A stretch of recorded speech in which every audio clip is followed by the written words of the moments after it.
Work చేస్తున్నటువంటి ప్రతి journalist ఏ రూపాయికి ఆశపడట్లేదు సార్.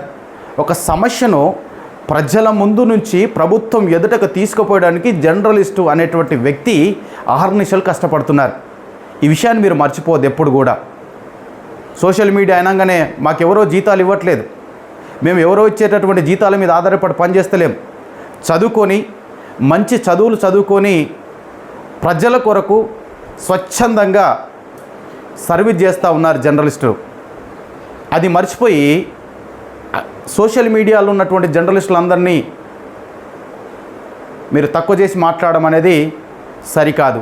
మీకు ఏదైనా ఉంటే ప్రశ్నలు అడగరానటువంటి వాళ్ళు మీ ముందు కూర్చుంటే ప్రశ్నలు వాళ్ళు మీకు వ్యతిరేకంగా వాళ్ళు అడిగితే వాళ్ళని పట్టుకొని అన్నాడు సార్.